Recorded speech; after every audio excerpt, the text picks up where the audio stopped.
surf, it's always kind of. I'm not a tank fan. Yeah, yeah. I wish I knew everything. Yeah. There are some who. That's one place of Okay. Starlink's up. Camera 1 is up. Camera 2 is up. Audio is up.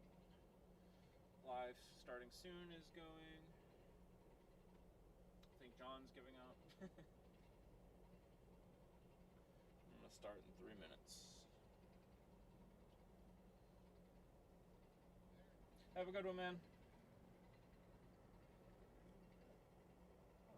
Yeah. Let's check.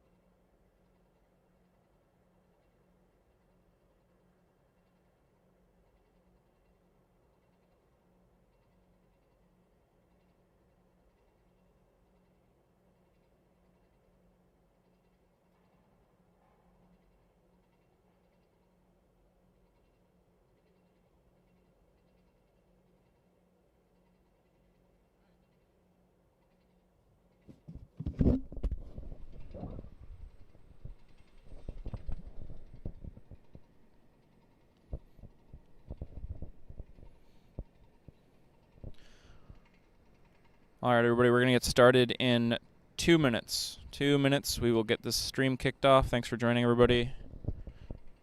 Just give me a couple more minutes here.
All right, let's get this thing started here.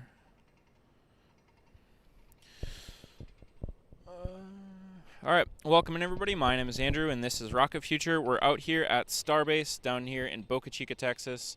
And we came down here tonight to potentially see a rollout. There was a couple indications that we could see a rollout tonight of Ship 28 or potentially even Booster 10. But we're just kind of hanging out, waiting to see what might happen. There is no strong indication that they are going to continue with a rollout for tonight. Doesn't mean that they're not, but some of the usual signs that a rollout is imminent, like road cones out on the side of Highway 4 and the vehicle being placed out towards the highway. Those things haven't happened yet.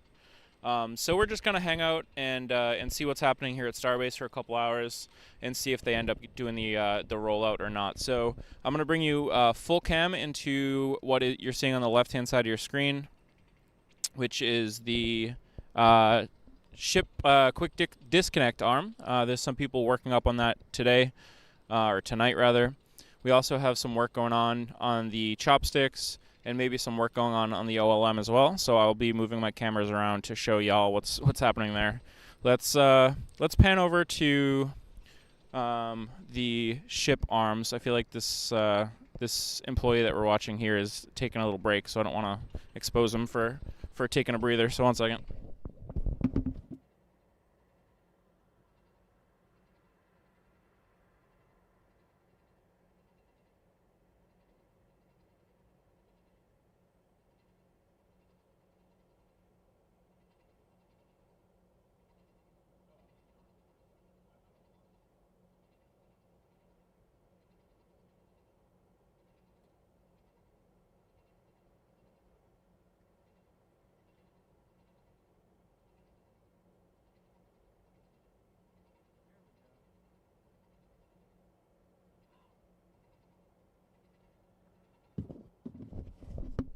All right, check that view out, folks. You got a lot of grinding or something happening up there on the quick disconnect arm. You can see all those sparks flying right now, and you see some people working on that left-hand side as well. Welcome in, everybody. Good to see you. Good to see you, El Hungaro. Oh, thank you for the super chat, El Hungaro. Appreciate you. Jade Finch says, hey, hey, hey. Welcome, Jade Finch. Detroit Mission Control is in the house. Welcome, Detroit. Good to see you. Joshua's here. Megan's here. Thanks, everybody, for stopping in. Good to see y'all.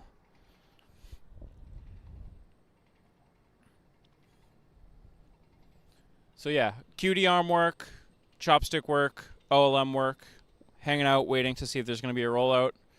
And, yeah, so we'll just, we'll see what happens here. Megan is here. Good to see you, Megan. So let's see. Audio is looking good. John Rodriguez is here saying it's Modelo time. Nice to see you, John. So yeah, whoa. Lots of movement with the crane or whatever's happening on at the top of the QD arm right now. It looks like they've actually hooked up the ship quick disconnect and they're actually lifting it up right now. So they're actually lifting the old ship quick disconnect. So Stephen Shard's here as well. Y'all know him, and he's pointing out it looks like they're actually lifting it right now. That was quite a violent movement there. It looks like there was somebody under there too, but I think, hopefully it looks like everybody's fine. But that was a very quick adjustment. I think they just cast us off. Yeah. Cut the old fuel lines. Cut the old fuel lines. Because that got damaged during the last launch. Wow. It kind of got dislocated. So pulling some old parts off to get this thing ready for the next launch. I might be able to raise the exposure a little bit, folks, so you can see this a little better.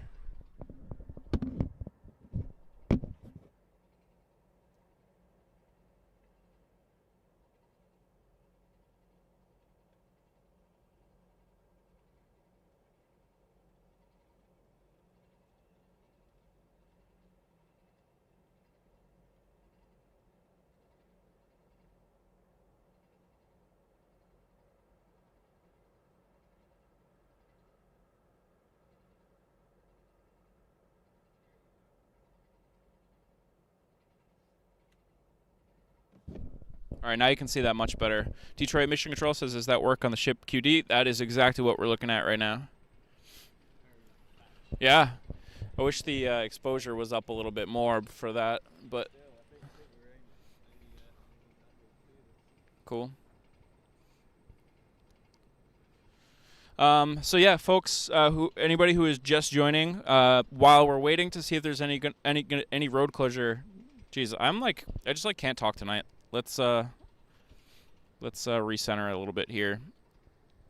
So, while we're waiting to see if there's going to be a rollout tonight of Ship 28 or Booster 10, we're going to hang out here with continual views of the ship quick disconnect and see the type of work that they're doing up there today. So pretty cool that just in the last few minutes we saw them disconnect and actually start lifting this piece that we're seeing right at the top here. So a bunch of folks up there working, and we just saw that piece shift pretty dramatically just a couple minutes ago.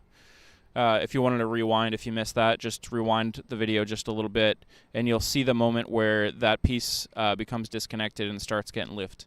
It was pretty wild. It was quite kind of an aggressive, I guess, shook when they finished disconnecting that piece or cutting that piece. It was whatever it was pretty interesting. Detroit Mission Control says, "Is that on the OLED?" Yeah. Is what? The quick disconnect arm? Yeah, definitely. But we also have a crane. So on the right-hand side of the screen, that's not actually the OLED that you're seeing. That is a crane.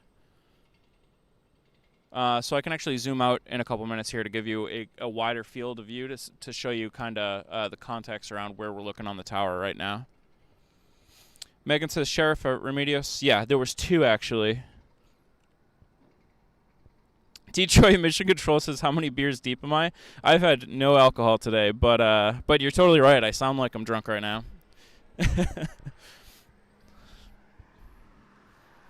I think it must be the cold. I'm not used to it being this cold down here. My brain is shook a little bit. Oh, it's fine. Feels like home.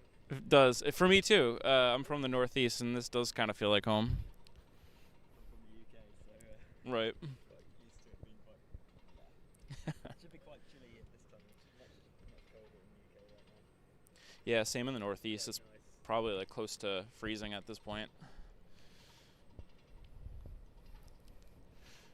Yeah, on the drive down here, I looked at my dash, and the temperature said it was like, I think it was like 46 or 45 or something.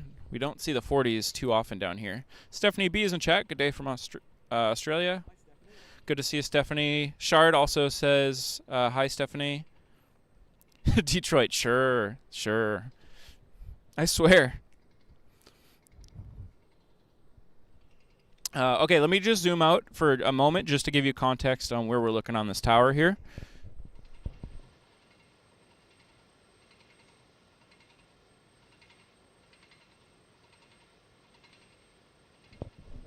So you can see the tower, the OLIT, the launch tower on the right-hand side. You can actually see that elevator start to go down right now as well. Good timing. That red elevator is descending down the tower, and just a little bit to the left of that, you can start to see the crane, and just a little bit to the left of that, the brightest point on the screen. That is where everybody's working on that ship quick disconnect right now.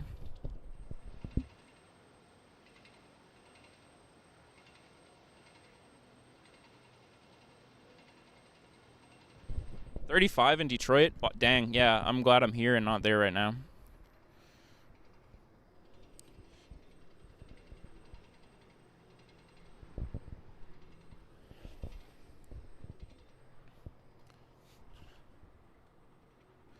Stephanie says they're working on ship quick disconnect. They sure are. They sure are.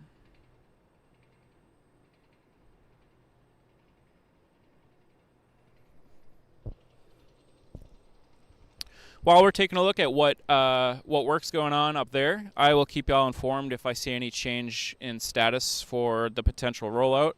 Again, right now there is no road cones out, nor have we seen the vehicle be pushed further towards the highway down at the build site. And if y'all hear anything different from other channels or other part of the community, let me know if we start to see anything moving. Detroit says, "Thanks for the zoom out." No problem. My pleasure.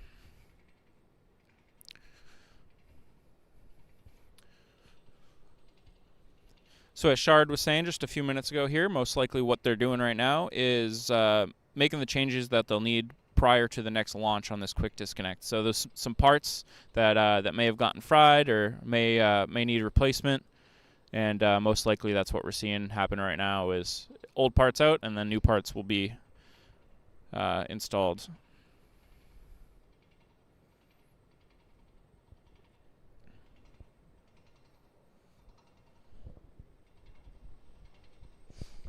In a few minutes, I'll switch up the camera a little bit to show you some work on the chopsticks as well. I see some people actually on the chopsticks right now, but I do want to keep it on the quick disconnect while they're doing what they're doing here.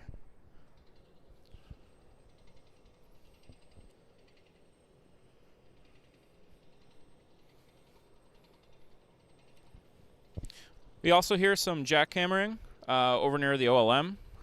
Really hard to hear exactly where it's coming from, but if I was to guess, it sounds like on the east side of the OLM. But there's so many different structures here for that sound to be bouncing off of, so I'm not exactly sure where it's coming from. But they're doing a lot of work tonight. That elevator's loud.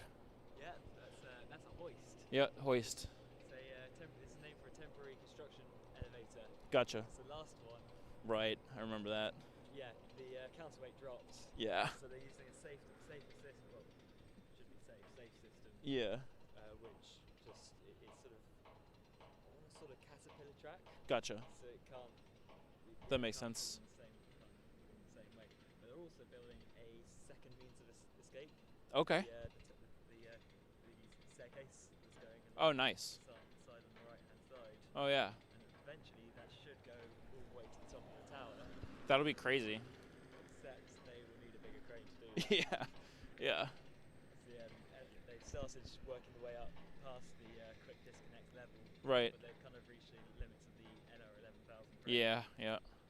Huh. Interesting. OLED staircase.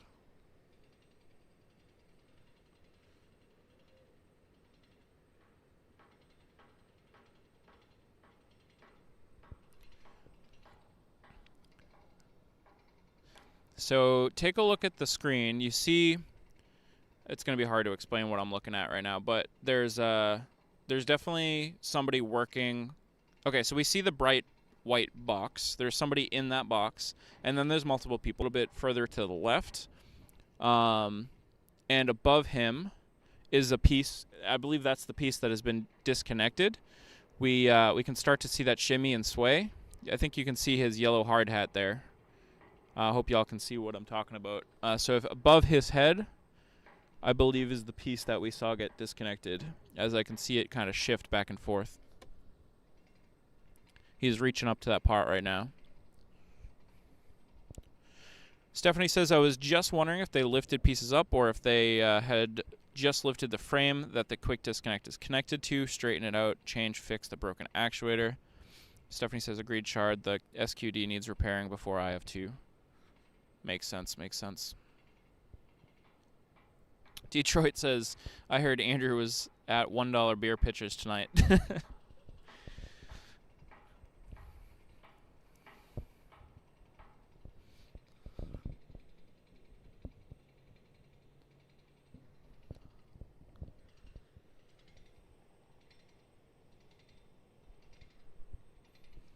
One thing I was thinking in regards of the rollout is it's going to be a lot tighter with the way they have things laid out at the launch complex entrance right now.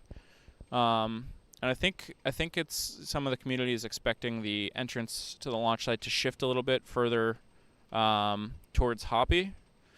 But if they were to roll something out tonight, I think there is enough room, but there's it's pretty tight with what's on the right side of those new tanks.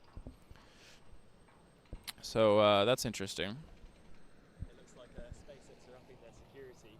Yeah. Because it's quite a low sort of overhead beam sort of protecting the entrance to the gates. So I suppose it stops very large vehicles. That makes sense. Damage. I mean, this is quite surprising. Yeah. Up to this day, SpaceX have been very relaxed with. Agreed. Most 100%. advanced rocket development sites. Yep. Of course, security has to be absolute. So I suppose, sadly, we can see an entire concrete wall. Yeah. Going along this stretch. Yep. We definitely could. Things are changing for sure here at Starbase. But it does make sense. It does make sense. We'll have to see how everything evolves. We'll keep everybody updated with the walls that they're building and all that stuff. Stephanie B says, thanks for pointing out the humans. I can see the yellow hat guy. Yep. Looks like he's got a friend up there now, too.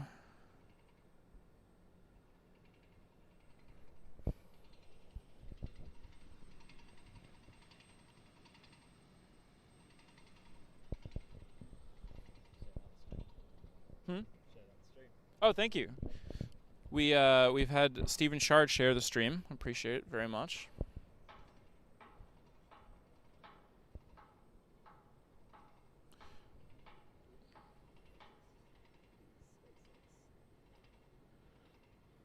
You can see that guy just pulling a bunch of wire or cable through, probably to make sure that it's attached to the crane, I guess.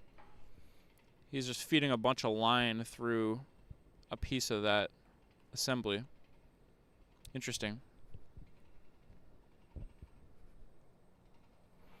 Right, if we've been using the stream, we reckon that we could have seen there's lots of sparks and grinding. Right. The final cut. Possible that they did the final cut just then. That makes sense. That makes sense.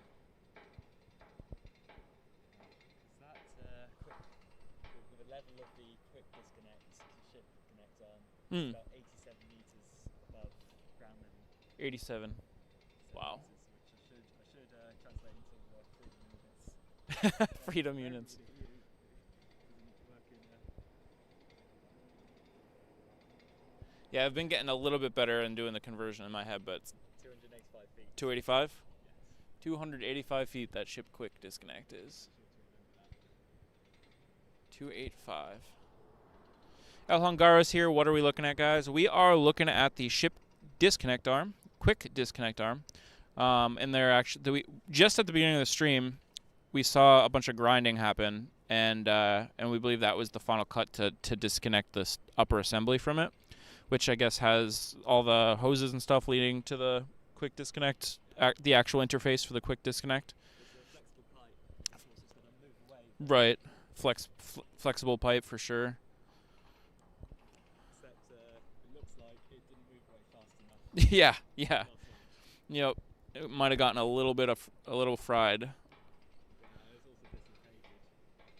Oh yeah, I did see that too. Yeah, the sort of alien base hub, the interface it connects up to the Starship and feeds all the fuel in.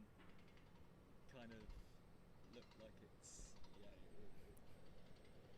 looked broken. Definitely need to upgrade maybe the speed it quickly disconnects at. I'm trying to pinpoint all the people that are up there working on it. So I see the guy with the headlight. There's a guy to his left. There's another one on the top right. There's two on the top right. And it looks like at least one on the bottom right. So 1, 2, 3, 4, at least five people up there working on this thing. But I think there's more.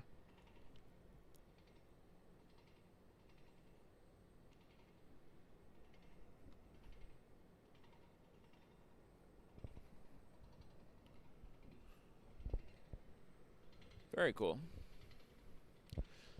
So if they keep working on this thing, we may see them lift this entire thing out of place,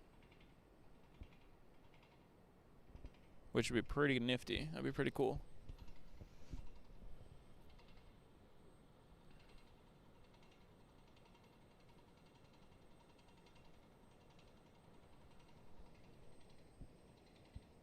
Definitely feels a lot different without this wall being here right now. Yeah, because they had to get rid of the container wall because they were getting damaged by Yep. the pressure wave from the launch. Crazy. And bits of the sort of tin roofing were spread about Right. the dunes. Yeah, better to put something more permanent in. Yeah, they need something more permanent and robust because, of course, well, the launch site is straight zero is basically got to be possibly one of the most robust things that humans have ever created. It's very true. It's got to take the most powerful rocket ever made over and over again. I mean, 3 hour turnaround time for the booster. Yep. Because of course it takes about, at the moment actually, only at the moment, it takes 2 hours to spool up the tank farm, and then it'll be 6 hour turnaround time for the ship because of course they need to make sure that it is safe. Right. Right.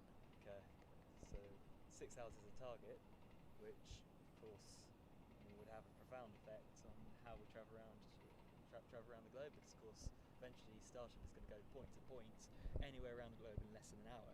So if we think about going from one antipole position of the Earth to another, say LA to Shanghai, I think, and you can do that in less than an hour. That's a 7 hour turnaround time. That'd be wild. For each ship, which of course compared to an aeroplane that's going the same distance, that's about a 30 hour turnaround time for each plane. True. And this is also going to be powered on renewable energy, so solar sea and wind power out in the sea, because of course it's a testing ground for Mars. It paves the way to, of course, they won't be paying for paves the way for super cheap travel around the globe. That $10 per kilogram is their target, which is a phenomenal turnaround from $78,500. Right. Using sparks. Yep. More sparks. Yeah. Shuttle was $78,500. So Be quite the improvement. it's quite the improvement. It's an improvement 10,000 times.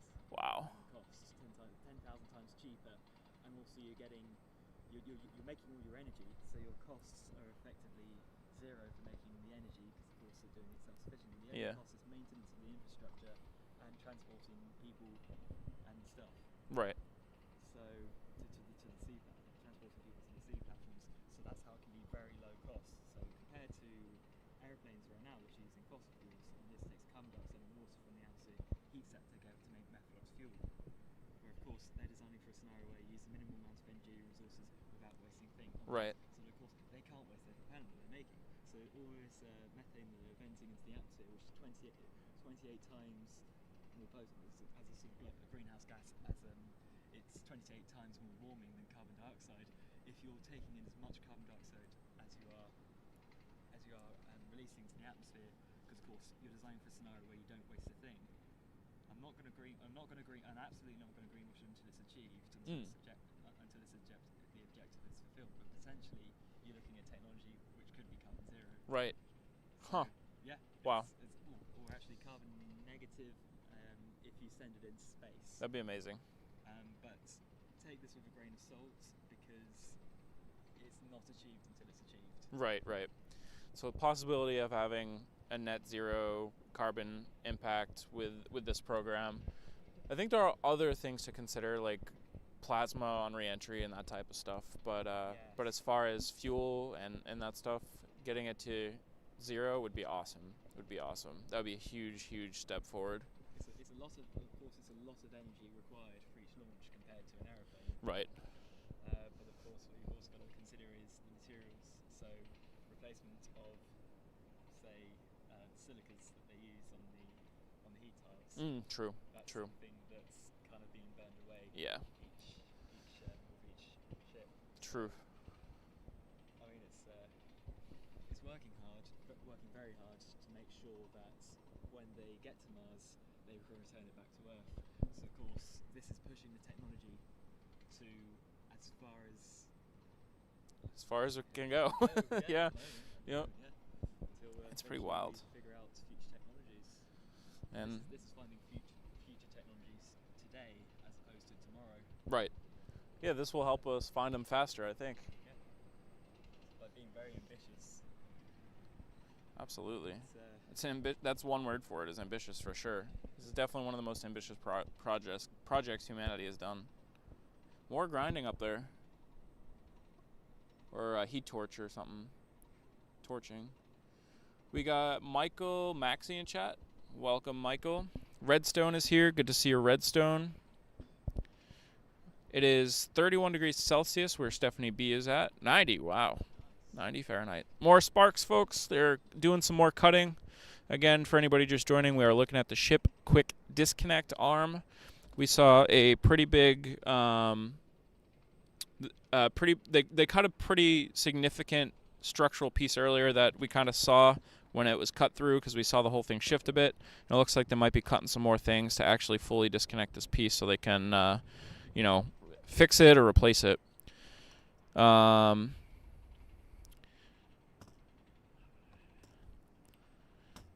Michael Maxey, Houston, Texas. It is 44 degrees Fahrenheit or 12 degrees Celsius in Houston. Megan is in the Southfield area. Very cool. Very cool.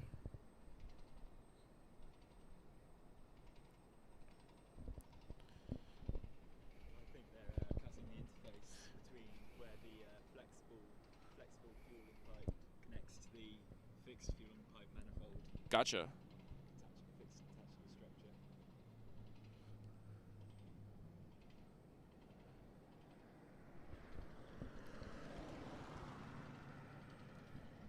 Pretty cool. They're giving us a show here while we're waiting to see if there's going to be any sort of rollout.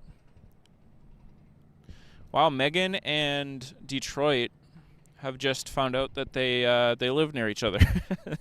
That's cool. Sounds like we'll need a Detroit Rocket Future meetup at some point. This is pretty cool. Yeah, they're definitely cutting through something right now. It has this is like the piece that they're cutting through. It looks like it's connected and has some like braces on it that make up an X. It's interesting. if they start cutting it again, you might see that piece I'm talking about because you kind of see the light come through it. Actually, they might have just gotten through it. Pretty cool though. Yeah. So I'm getting better for you. Detroit thinks I'm hammered. He says, Andrew, it's not the QD that's swaying, it's you. I don't know if I can clarify. Wait, Shard also he can vouch. I can vouch for Andrew.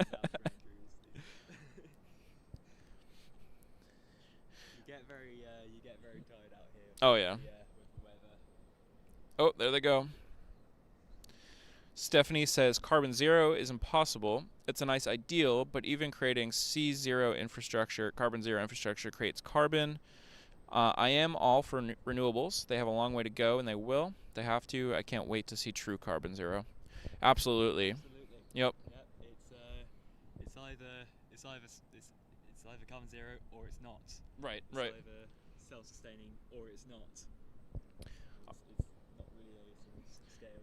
Yep. It's a 1 or a 0, right? There's no in between. RGV Ariel in chat.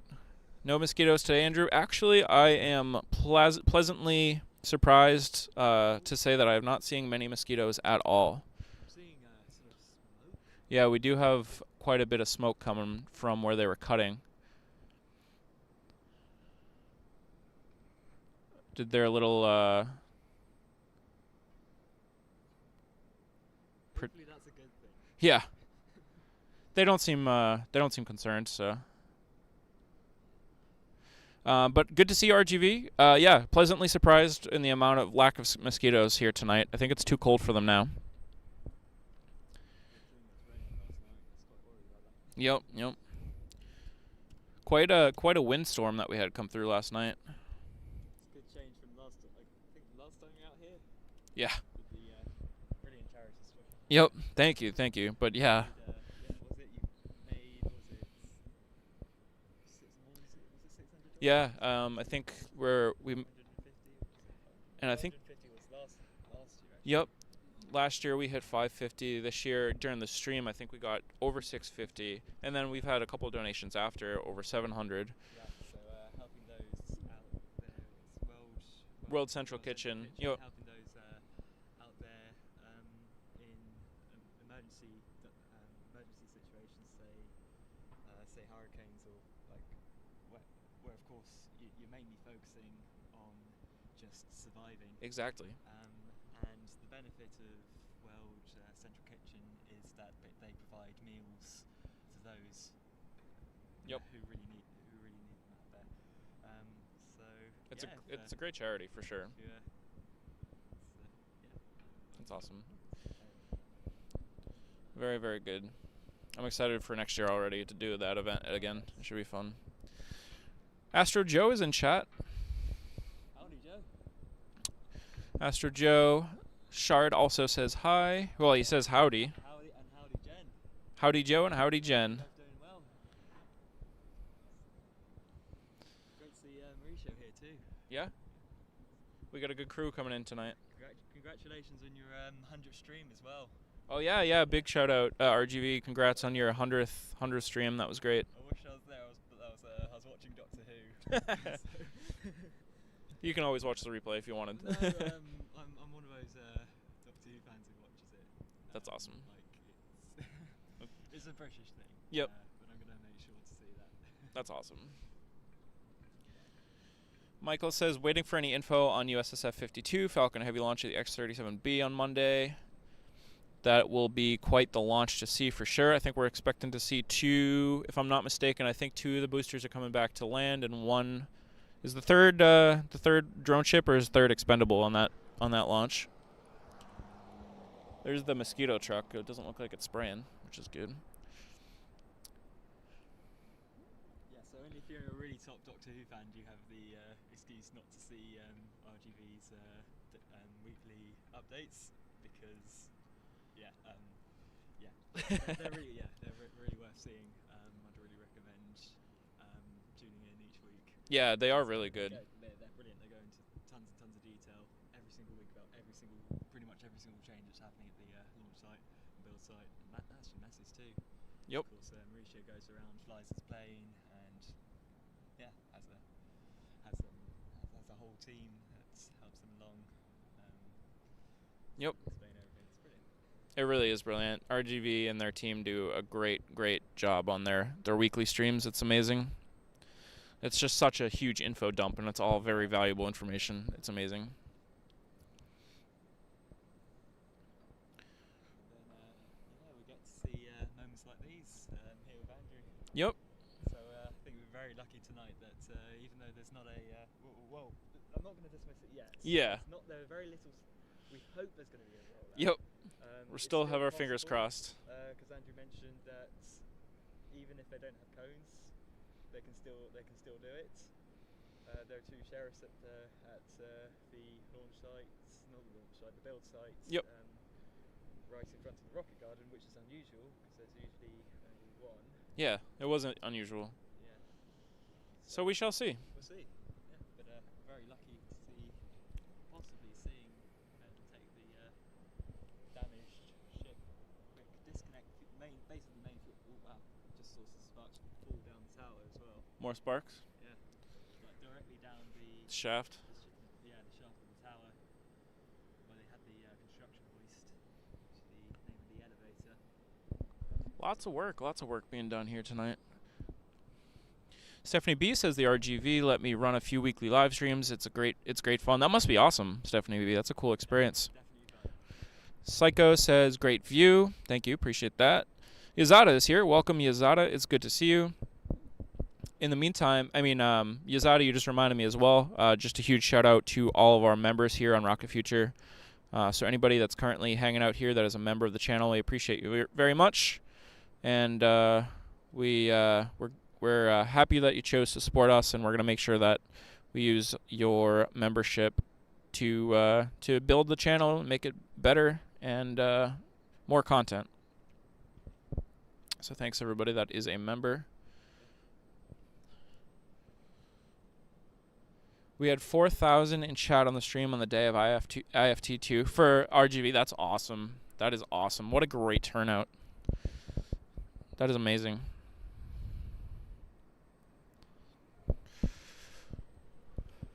Getting colder and colder by the minute, I think. Worst case scenario, we can get some heat out of this boy. Turn the Jeep on, but I think we should be alright. I would imagine it's probably not going to get much colder than it is now.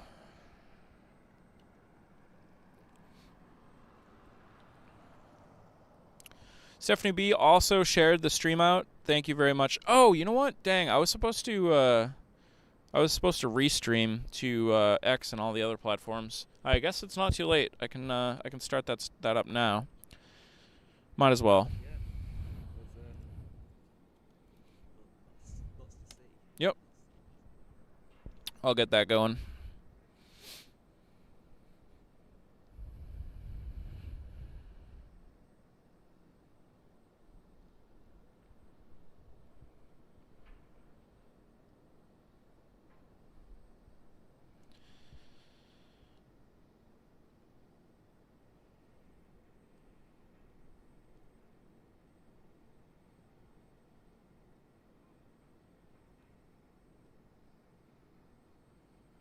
Intermittent run delay scheduled.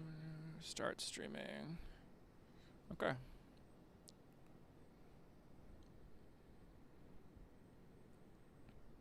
Alright, we should now be streaming to all of the platforms. We should be on YouTube, Facebook, X, Twitch, a couple others.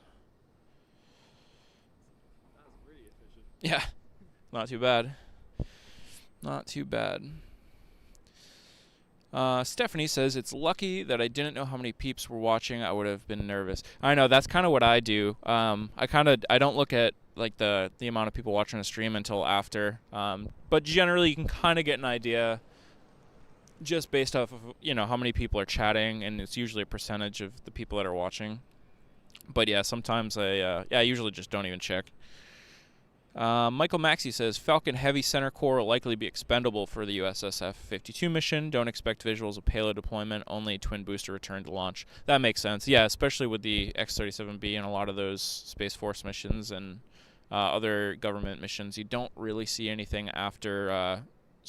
Maybe you see second stage ignition, but that's kind of the end. Like most of them form themselves of the booster. Yep, for the expendable. It takes the cost of all the remaining fuel to push Right. whatever Boost back and not have to do it. Makes sense. Looks like it's on fire. I know it does. I think it's because they're holding like a red sheet. It's obviously not a sheet, but like I think it's some like shield. Yep. That's sensible. Yep. So at this point, people should potentially be trickling in, watching this stream from other platforms. So if anybody is just joining us, my name is Andrew. This is Rocket Future. We are live from Starbase. This is, of course, the facility that SpaceX is building, testing, and launching the world's most powerful rocket, which they intend to make fully reusable. So today we are here because we were hoping to see a rollout of a ship or a booster. And while it's entirely possible that that still happens right now, we don't see any indication of it happening imminently. So we'll hang out here for a little bit. We'll hang out here for a while and see if we see any indication that that might happen. But in the meantime, SpaceX is giving us plenty of excitement, and we are seeing them do quite some ambitious work on the ship quick disconnect arm, and we are seeing them disconnect the actual interface that interfaces with the ship right now. We think that they're disconnecting that piece, and wow, look at that. That is crazy. That is wild. Imagine being that guy holding that shield up there. Yeah, if you're joining on X or Facebook or Twitch, be glad that you didn't join the beginning of the stream because I couldn't even talk. I don't know. I had a rough start to stream, but we are in the groove now. We're working. Hey, Todd Bernal, good to see you. Todd is in chat. It would be cool to see the X-37B deploy. I don't think we're going to see that ever, but it would be awesome. Maybe we can get some declassified footage of that someday.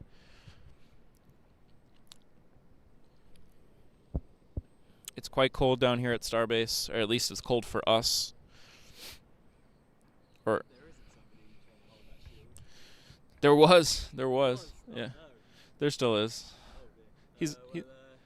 He looks all right. Yeah, whatever they're doing, I suppose they would like to get that. Possibly why it's taking them so long to actually take a lot of paperwork and that. Oh yeah, Take this thing off. that makes sense. Intense cutting torch action, 100%. Yep.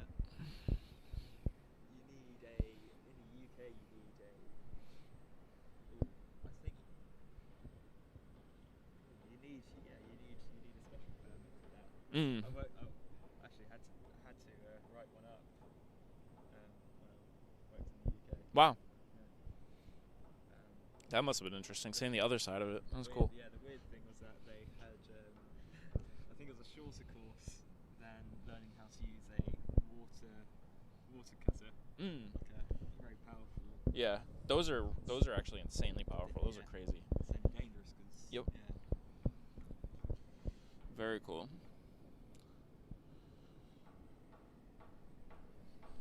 I am now realizing that I have to update my little ticker at the bottom of the screen here. It says that we are waiting for the second launch of Starship. That's funny. Hopefully sometime early next year. I think we'll see. Yeah, I think we'll see a third pretty shortly. I think the vehicles will be ready, and then will be possible. I think it will take longer for SpaceX to finish on this and Mm. that took 4 months last time. Right. So actually, the regulators really helped because the FAA did their safety review very quickly. Agreed. Fish and Wildlife Service, they're part phenomenally quickly. Yep. Compared to what we were expecting. Because they had 135 days, they were looking at Yep. weeks. Yeah, it seemed like, when everybody heard that they had that length of a window, it seems like people immediately went on like the attack, and it was like, give them a few days, folks, see what they can do. So yeah, it was good. It was good. Looks like the crane is preparing to pull the ship quick disconnect facehugger and its hoses off from the arm. Exactly, and that's what Shard was just saying a little bit earlier too. I do think that's what we're gonna see here, which would be pretty cool. Yeah, kind of looks like a thin Canadian. It's kind of got, well, 4 main legs. That's because it's supposed to have a very good grip to the ship whilst it's fueling the propellant engine. Right. Yeah, you can imagine the pressure. Yeah. Uh, It must be a lot of pressure. It's a pressure. Yeah, you're filling, say, well, it's definitely I reckon would know this better than I do. At least 5,000 tons of propellant. Wow. Not 5,000 tons. Hang on, that's not right. 5,000 tons is that whole stack. Right. Yeah, about 1,800 tons of, I think I remember, of propellant into the ship's tanks, but also Yeah. it's like a soda can, so you have the liquid fuel filling up from the bottom. So you can imagine that the hydrostatic pressure, which is basically increases linearly. So there's a the larger the higher the higher the amount of liquid in a container, the higher the pressure at the base of the container, and they're fueling the liquid fuel at the base of the Starship's tanks. Right. So there's going to be a lot of pressure. Wow. On that quick disconnect. It's amazing it can even do what it can do. It's awesome. Yeah. And at the same time, you've got the autonomous pressurization system. Right. Which I think is only really activated during flight, but of course, that pushes that's when the there's sort of empty space in a tank, which has to be pressurized. It's a bit like the inside of a soda can, where you have pressurized gas at the top of your on top of your liquid soda, in this case liquid propellant, that is being pressurized inside so that the walls don't collapse in. Because I mean, I guess we've all tried it. If you stand on on an empty soda can, it's just going to crush. Right. So that's got to stay pressurized. So that's also that pressurized gas at the top of your Starship is also forcing your propellant down, and increasing the pressure on those fueling pipes at the bottom. So that's why it needs those strong connections. Attachment points. Wow. It was a really impressive engineering going into all that. That's crazy. Yeah. Michael says road closure is scheduled. Guess for B10 being rolled out, launch site for final testing. S28 is B10 scheduled launch partner, but that could change.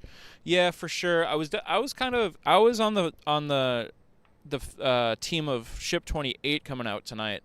It's entirely possible that either or could have been on the schedule for a rollout today. I wouldn't be surprised if B10 did the rollout, but my personal opinion is that I think they're going to want to finish up a few things here at the OLM before they want to bring another booster down here. But I could be wrong. That's just my gut. So I was kind of thinking Ship 28 was going to make its way down here tonight.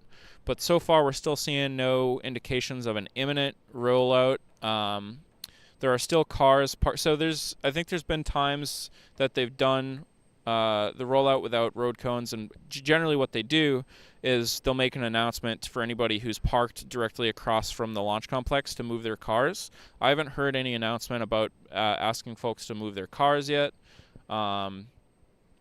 So yeah, there's no cones, there's still cars parked across from the launch complex entrance. And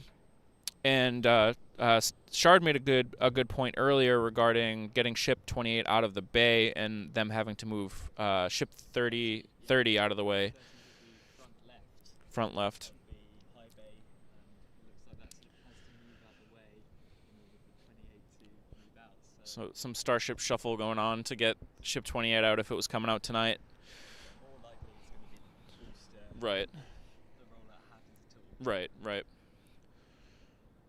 We'll have to see. So it's 11 p.m. now. The road closure goes till 2 a.m. Still, we're getting some exciting Oh yeah, absolutely. This is actually a very important component For sure. for the Starship's launch. Yep. Absolutely. SpaceX is keeping us engaged with valuable work. Yazada says they're doing lots of upgrades on orbital tank farm. I don't expect IFT-3 until that's completed and the new LOX hippos and the new hot dog plank tanks plumbed in.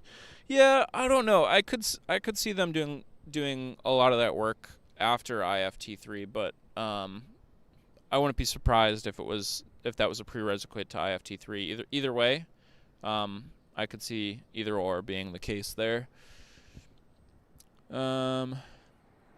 Stephanie says the new tanks don't need to be connected for IFT3. Yeah, that's kind of where I was thinking. Hippos will be finalized for IFT3 though. Yeah, I think it was in Zach's newer video, CSI Starbase. I'm sure y'all know him very well and his videos very well. I think, or was it in? It might have been in RGV's weekly stream, but I think Zach was talking about how they would want to purge those new hippos prior to using them to actually run the stuff through them. So I think they'd want to do that purge before they actually put something on the pad. But that's I think that was Zach that was referencing that.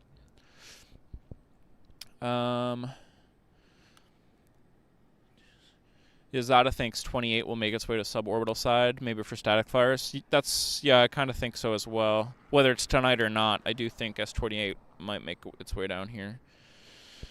B10 won't come out until they test blow out all the new pipework. Yeah. So I think we're talking about the same thing there, Todd. But you never know.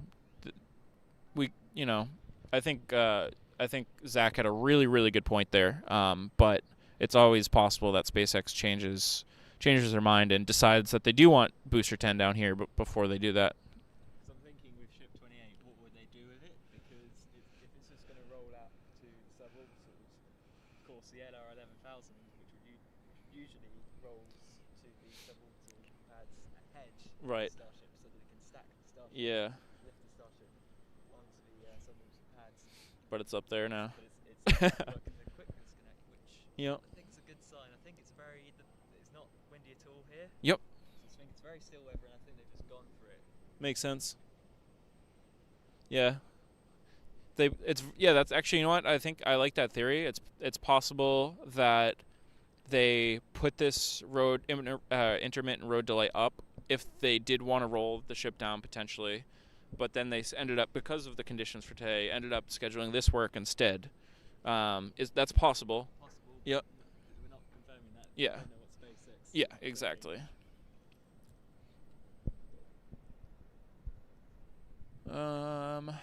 Yazada doesn't think the vertical tanks will come down for a while.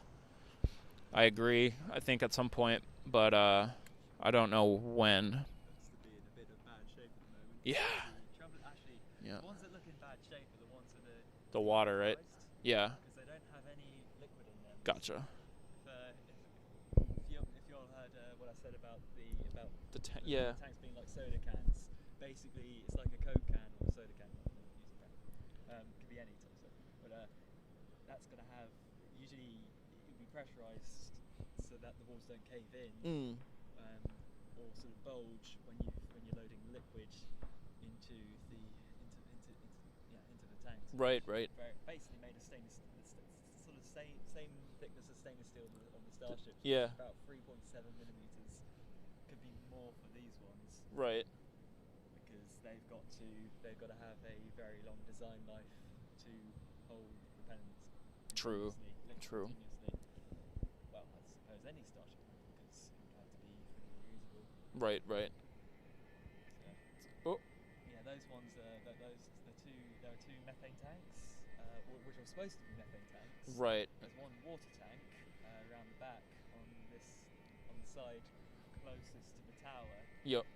The three tanks nearest to the tower, which of course happens to be much closer to the launch of the rocket. Yep. Which of course creates a huge pressure wave, and these things aren't pressurized inside. Yeah. Yep. So of course they've just crumpled. Yep. They've seen better days. So now Elon is mentioning that they'll themselves actually put, mentioned they put quite a lot of work into Yeah. just designing them. But of course, they ran into I think the regulations at the time for the methane tank, the storage of methane in vertical tanks changed. Right. And of course, you've always got to be up to code no matter what. Right. So Whether that's you why did they it before or after. Yeah. So they started building these. Of course, SpaceX did it very quickly. Right. So they just did it, and it was built by the time that things had changed. Makes sense. Supposedly, actually, that's something we can't know. But that's why they started building these horizontal hot dog tanks. So that those methane, there are 2 large methane tanks, and I think 5 of them, which are protected by a brick wall, because for regulations you have to have that brick. That wall, yeah. Because Code. code, Yep. code, That's crazy. keeping people safe. Yep. Yep. That's a fuel. That's a very combustible fuel. Yeah, you don't want. Any spark. Yep. Yep. And yeah, that's something. Yeah, all I'll say is I've had dreams about these tanks. Yeah. I've had dreams about them. I've been quite worried about seeing the test flights. Yeah. I mean, considering that's 8 times the the whole stack has got 8 times the yield of the largest non-nuclear man-made explosion in history, which was the N1, one of the N1 launches. It's quite concerning that the booster 7 and ship 24 lost control for about 40 seconds. Yeah. Yep. And it could have been going in any direction. So that's why when the FAA completed their safety review for the second launch, they had to guarantee that if you're outside the exclusion zone, that's not going to happen. Yeah. Yep. So 100%. More concerned about the second launch than the first launch. Yeah. Yep. Yeah. That was surprising for sure. I think on all accounts. What do we got going on, chat? Yazada thinks he wants to see. They want to see big spherical tanks like KSC. I've actually heard rumors of that potentially happening, but again, I don't know if those are verified. I know they weren't verified, but it could be possible. Oh yeah, and Stephanie B is saying the same. There's a rumor that Transport Company has a contract to move 72-foot spherical tanks from Florida to Boca Chica. About 22 meters. 22-meter tanks. Wow. Santa Transportation System. Merry almost Christmas. Says 2 70-foot spheres would be huge. The old the LH2 tanks, or the LH2 sphere at 39B is 70 feet. Wow. Yeah, that would be massive here. So that's the height of the OLM. Wow. Which is 69 feet. And then 2 of them there. That would be wild. It would fit, I think, though. 9 meters, 18 meters. So there's a sort of gap between the 2 vertical tanks. Actually, no, those are 12-meter diameters. Because 12. It's a 9-meter Starship stainless steel ring, so they got a bit of practice. Oh yeah. Yeah, Starship rings between. I think it was booster 4 and booster 6. Actually, don't quote me on that. And then it's like a sort of thermos flask where they have these cryo shells. Right. That are 12-meter diameter, and then they fill the space in between the Starship tanks holding the propellants with perlite, which is like a sort of rock that's like Insulation. Huh. So that means that they shouldn't boil off. They should work Right. pretty much like a. That's what SpaceX were thinking, though. Right. That's why Right. They decided, we'll design our own ones. Right. And they did a good job, but yeah, it might be time for something new. Iterative design, even on the GSE. No, it should have been a bit further away. Yeah, agreed for sure. Because they hold 1.2 times the tank volume of the Starship stack. 1 So point. that's why when Starship is launching, they only have about 15 minutes maximum to hold. Right. Because whilst the Starship burn is off. on pad, you're gonna get it boiled off. Wow. Boil off. That's the right word. They only have 15 minutes before the additional propellant has been offloaded into the Starship to keep it fully fueled. Makes sense. Before, they have to scrub. So if you don't have a full tank, Standard Transportation System says it would be 1.25 million gallons of capacity on those tanks. 1.25. Oh wait, the new Sphere is a whopping 80. Oh, this is a different one. This is this at the Cape Santa Transportation System? The new Sphere is a whopping 83 feet and is the largest cryo tank in the world with 1.25 million gallons. The two Spheres at 39B combined for 2.1 million gallons. Starship needs a lot of locks, says Stephanie B. That is absolutely true. Yazada says, and they want enough propellant on hand for more than one flight. It would be really nice if they could, for sure. That would be awesome. And not only just for more than one flight, and not only just enough to cover boil off, but for scrubs as well. It would be good to have more propellant on hand so they could do back-to-back days for launch attempts if needed. So I'll just do another quick update for anybody just joining. So if you're just joining and you're waiting to hear about potential road delay for a rollout of either Ship 28 or Booster 10, at the moment we are still seeing no imminent signs of that happening. So there's it's 11:08 p.m. Central Time. That window is until 2 a.m. It's entirely possible that they still do that tonight. I would say that my confidence level is probably below 50% on that happening tonight, but you never know. So instead, right now, we have some live views of some really important work happening up on the ship disconnect arm. They are removing the actual interface that connects in the ship and those flex pipes that are connected to the QD arm in general. So they've done a lot of grinding and torch cutting, and we're hoping to see that whole upper assembly get pulled off. The crane is currently attached to it, and yeah. So we're definitely hanging here for a bit. We definitely want to see what happens with this quick disconnect arm and the work that they're doing here, and we'll give it some time to see if there's any chance of that rollout or as well.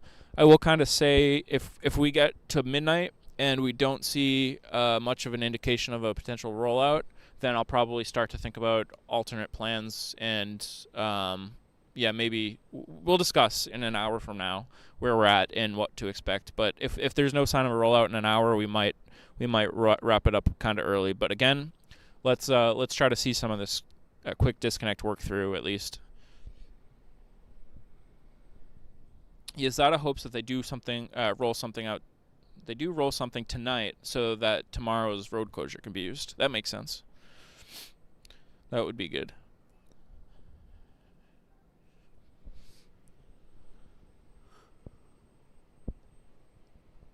I think they are taking advantage of the very calm conditions. Yeah.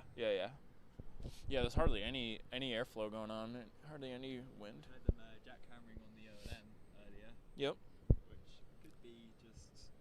It looked pretty torched after the last launch. Yep. And I think Zach Golden had a reply with Elon Musk about sometime earlier this year about a water-cooled steel jacket over the top of the OLM, because basically you're firing the most powerful blowtorch right onto stainless steel, and eventually everything has a design life. Yeah. And well, it's still got to be the most robust thing ever designed by people, I suppose, to take that force over and over it and all that heat over and over again. So, this sort of maintenance, we're seeing a lot of maintenance between flights. I mean, this is a lot better than after first flight by a long way. Yeah. But with this one, we reckon that they'll replacing some of the plates or just checking some of the systems, because of course, it's like opening a can. It's all going to be sealed and welded together between each flight. But of course, eventually, Starship has got to have basically zero maintenance between each flight. Yep. If they want that rapid reusability. So that's why we've got a really really good answer. Thanks to Zach asking a really good question Absolutely. about having a water jacket. So of course, if you're running cooling water over a steel surface which is being heated, it's going to make sure that it's not going to reach a critical temperature where you have a phase change. That's a change in material science. It's a change in material properties to a molecular level where you're heating the atoms Wow. to the point where the bonds are being energized by the heat. So of course, because they're being energized, the bonds between the atoms gets weaker, and that's why when steel is heated, it loses its strength. So there's a sort of and I really wish I knew my freedom units, but about 800 degrees centigrade, that's when you find a sort of very critical drop of material properties. So so it gets much weaker linearly with temperature. So by having a water being cooled over it, it doesn't temper. That's another word for phase change, where it doesn't change properties. Gotcha. Drastically. So it's actually keeps the structural integrity of the steel. Fascinating, really. Just again, the when you're confronting such aggressive physics, challenges. It's possibly one of the most challenging engineering design scenario out there for a metal structure. So crazy. Yeah.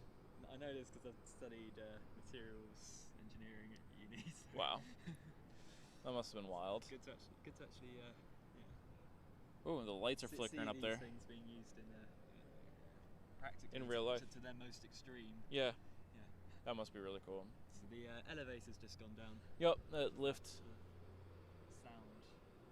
So there's still some folks up there, but we did see that lift come down. What else is going on here? Stephanie B says each 72 diameter sphere holds approximately 5.5 million liters, which would be 5,500 tons of LOX. Each flight needs approximately 4,000 tons of LOX, so two 72-foot spherical tanks would be perfect. Yazada says, looked at the county website and tonight's intermittent closure and Mondays are still scheduled. They haven't been canceled or anything. Very good. That's good to know, Yazada. Stephanie B says, so with the LOX and the spherical tanks, all the hot dogs can be used for LN2. And methane too, right?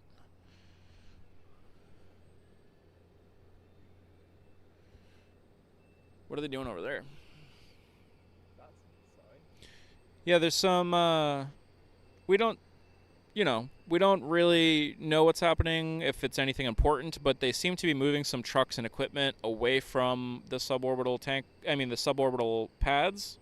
So that might mean nothing at all, but it potentially could mean that they're clearing some stuff out. But yeah, we don't know. We're just gonna keep watching and waiting to see if we see any other signs of a rollout. It's one of their short United Rentals crane boom lifts. Yeah. Where's that heading? So that's a type of Buke, which is a mobile elevating working platform. It's really cool. That's good.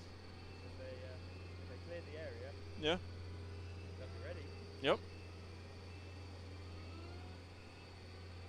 Whilst we're over here, it's a bit tricky to actually know what's going on around. I know. So hopefully, over at the high bay, they're doing some work. I mean, I'm not going to confirm whether they do actually have to move ship 30 out. That's what they had to do last time. Yeah. 30 was the last big.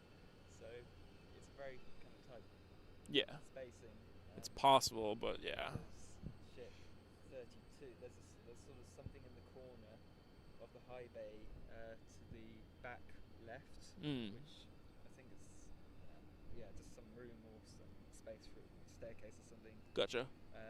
Which means that 32 is actually sort of positioned more central in the high bay as opposed to having sort of one Starship in each quadrant. Gotcha. So needs a bit of makes sense. Be a very tight sort of That might just need a bit to squeeze it out. I'm not going to dismiss it. Mm. They could still just take it out individually. More trucks coming out of that area, actually. Yeah. We just saw probably 4 different types of vehicles roll out from the suborbital area. We'll keep our eye on that. If anybody else is watching any of the other feeds, let us know if you see anything interesting happening at the build site. Stephanie says that was this is just my opinion. All the new hot dogs, I mean the methane won't change. Right. Yazada says good calculation, Steph. It sounds like 72 feet spheres is just what they need. Very good calculation. Yep. Oh, Tony is back. Welcome, Tony, again. Good to see you again. Thanks for being a member here, Tony. I know you were here at the beginning of the stream as well, but welcome back. Detroit says the lights aren't flickering. Detroit, that's funny. Tony says it just got on, thought we were looking at someone's engine. Yeah, what you're seeing actually is some very brave worker holding a shield. Yup. To protect the working area from the workers from all those sparks. It's so wild. You see the crane now? Yeah, over on the right-hand side there, you should see that. The thing is, SpaceX always find a way True. to achieve things. That is true. Even if it's a little unconventional, they figure it out. It should be safe. Yeah.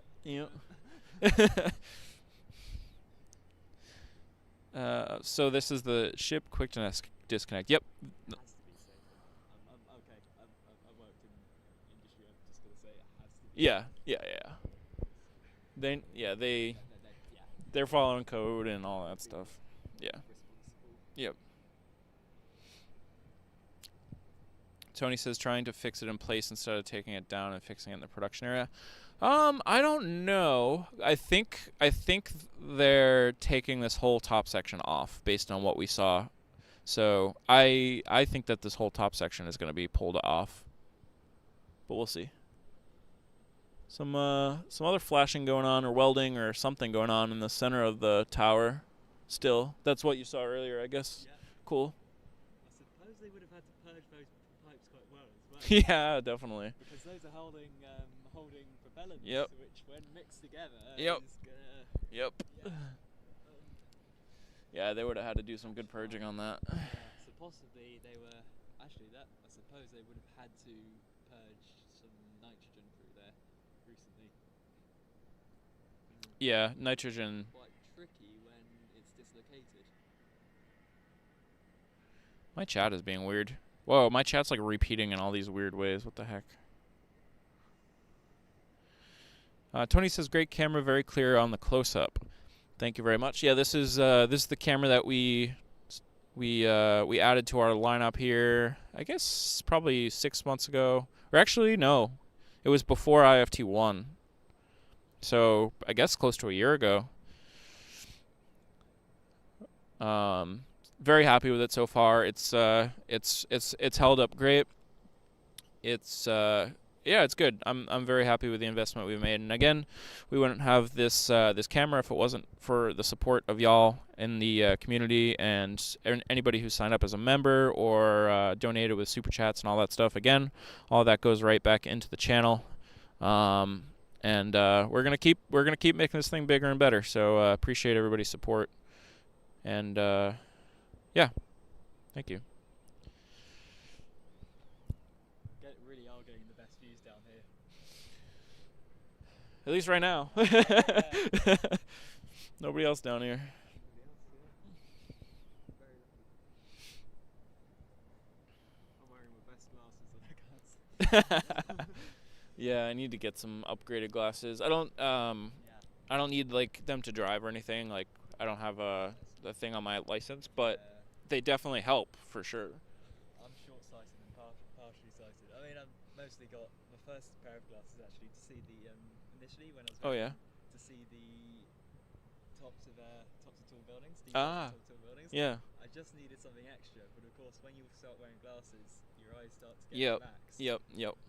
So thankfully, it's only a negative 1.75 something. Okay. Not too bad. Yeah, I should get some new ones. Yeah. So Very cool.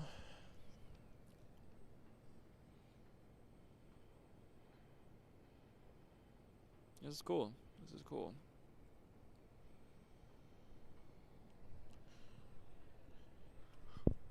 I'm going to take a moment to take a look on X and a couple other things and just see if we see any updates about anything about a road closure or a rollout.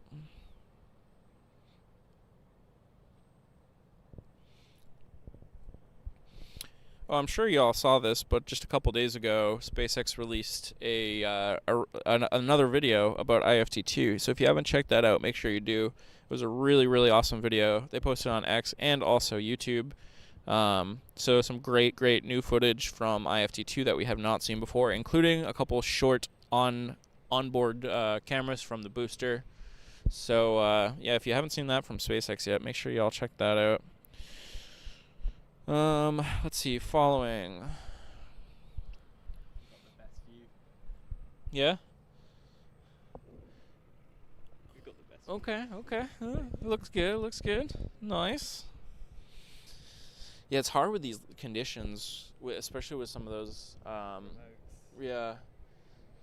And even mine, I wish I could. I mean, I'm not going to complain, but the light that they have shining on us is.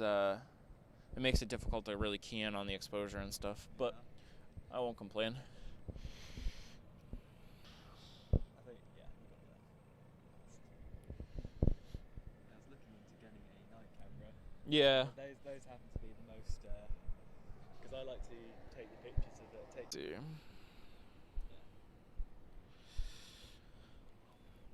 About 5 years ago, we wouldn't be able to have a view like this. Right. I think you're right. So I don't see anything. I'm taking a quick look at NSF's feed as well, just to see if I see any movement around the high bay or anything. Not seeing a lot.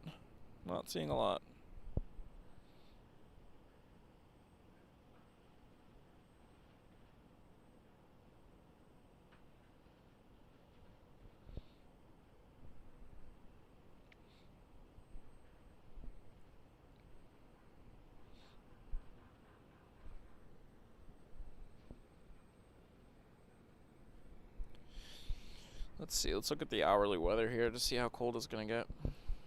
Like I said, I don't think it's going to get much colder than this. I can bear it. Yeah, same. So far, at least. I know locals here find it very chilly. Yeah. Oh yeah, this is as bad as it's going to get. Good. It might go down 1 more degree right before sunset, but I mean sunrise. But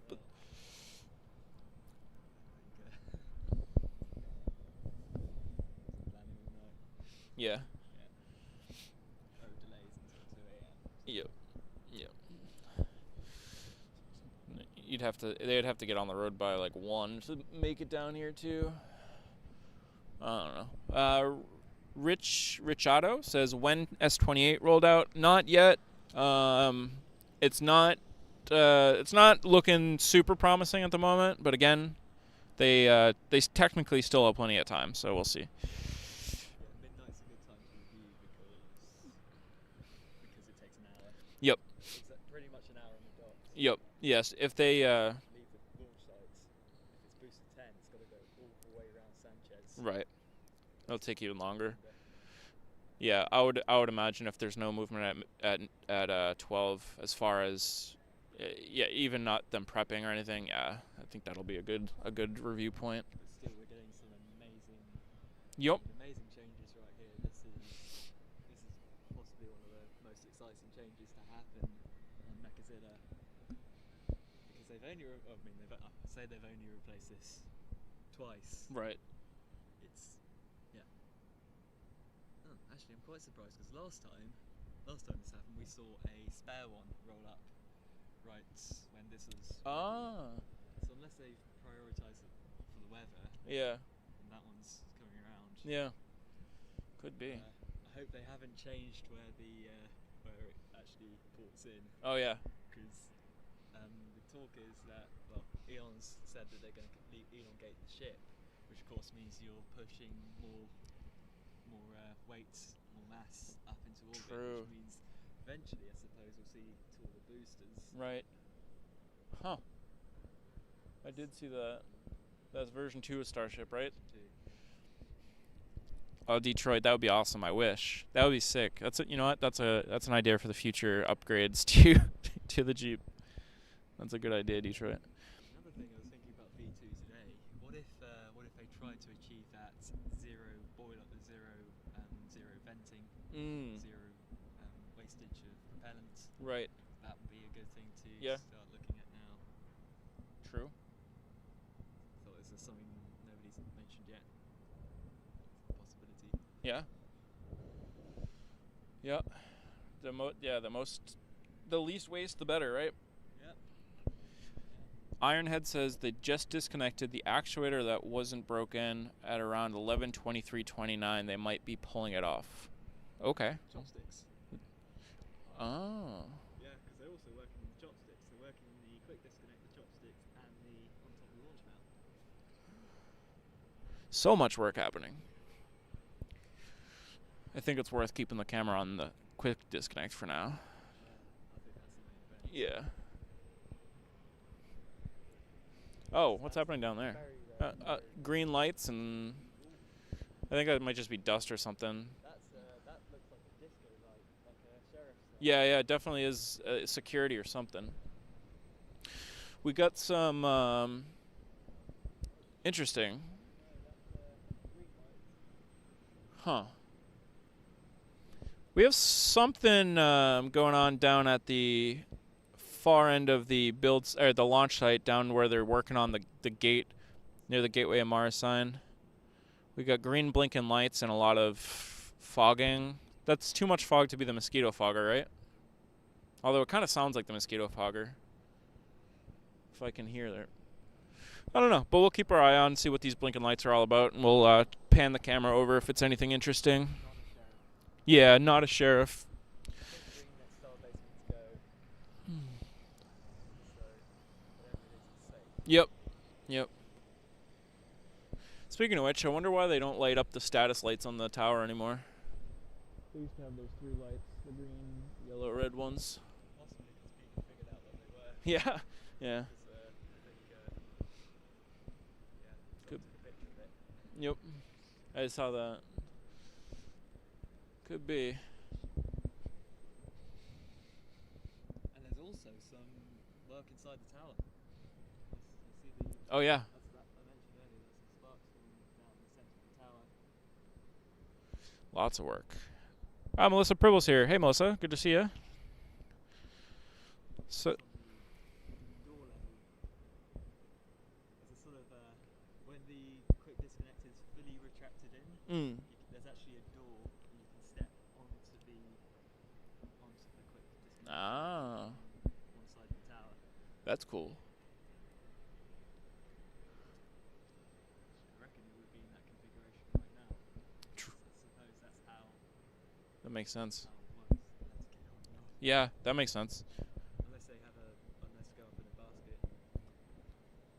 But it is much better to have a second means of escape. Oh yeah, definitely.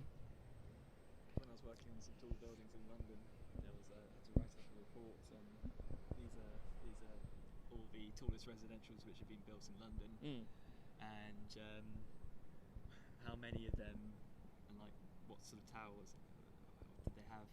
1 staircase, 2 staircases. Yeah. Well, actually now regulations changed massively because of a big fire in London on a tower block. Oh wow.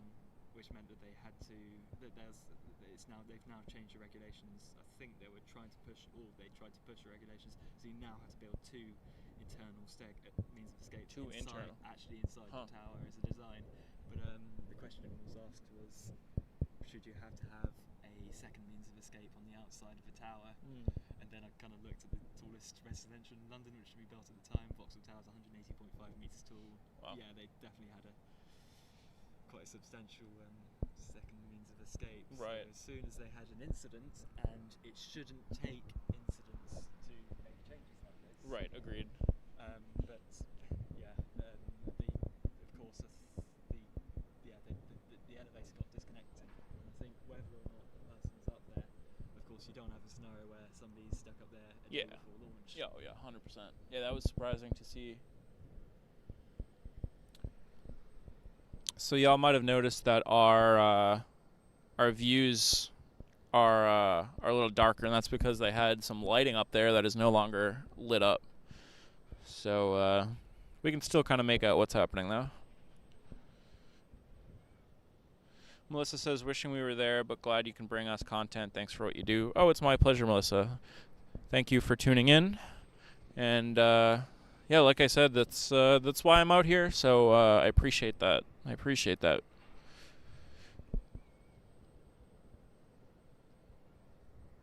It's currently 11:33 p.m. Central Time. Again, they have until 2 a.m.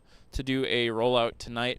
We're going to kind of reevaluate at midnight, and see if it looks like that they have made any progress towards a rollout tonight.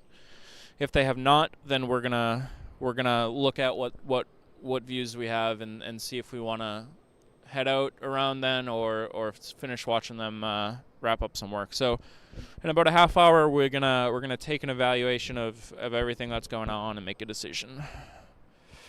Melissa says we will definitely be back next summer, if not sooner. Sounds good. You might have to come down sooner if it's gonna be a launch soon.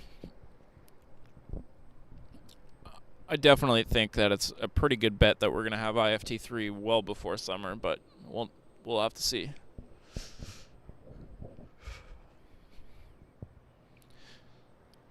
I kind of hope that they expedite getting ship and booster down here for some static fires. I am now just realizing that I'm kind of I might be missing some stuff because I'm going to be out of here for just a little bit in about a week for some holiday travel. So if they do any static firing between the 17th and New Year's, we'll have to see what we can do. Although I still can probably make something happen. We'll have to see. We likely will. We are thinking February. February is probably a pretty good guess based on, the timeline right now. We'll have to see how we're looking. Still looking at relocating, just not having luck finding the right size place with our family. Yeah, the housing options down here are there's I don't know. I guess it depends where you're looking, but they're the housing options are different than other parts of the country down here. When I was looking, it was weird going from the Northeast to looking at the types of places that were available down here. Definitely different style apartments and different style houses and all that stuff. Detroit's going to try to make it to IFT3. Detroit, that would be awesome. That would be so cool. Make sure you let me know if you can. That would be really cool. Yeah, I think this could be the most spectacular one. I think so too. Hopefully without things going wrong. Yeah. Hopefully they make progress and we see the boost back. Yep. I think there's a pretty good chance for that. And I think we saw with IFT2 that we're going to have, as long as the cloud conditions and the lighting conditions are right, we should see a decent view of boost back. Hopefully in a day like we had on IFT2. That was perfect. It was perfect. Yeah. So 20 miles away, but you could see the engines on the ship. Yeah. Very clearly. That's awesome. awesome. You could see the nebula.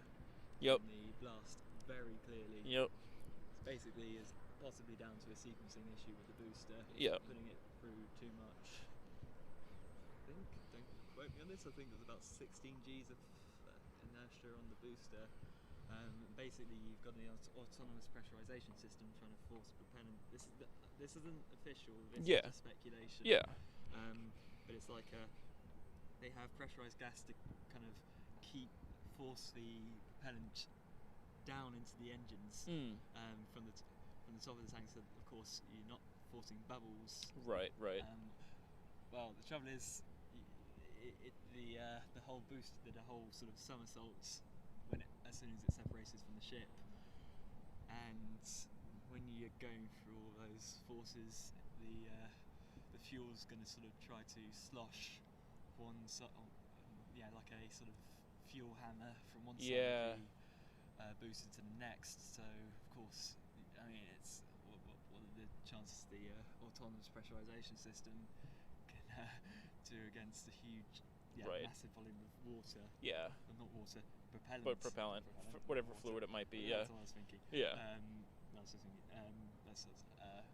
I usually try to explain to friends how Starship, how the tank sort of sloshes with bosses of water. That's why I said water. Yeah. Yeah. Easy mistake to make. Yeah. Oh, Detroit with the $5 super chat. Thank you so much, Detroit, for the Pony Keg Fund. Thank you, Detroit. Oh, and Holly for becoming a Mid-Bay member. Thank you so much, Holly. Shard says hi, Holly. Good to see you. Yep. Rocket Life. Hashtag Inspire24. This is Holly Bollinger. Oh, hey. Did I pronounce your last name right, Holly? I see. Hopefully see you around next time. Yep.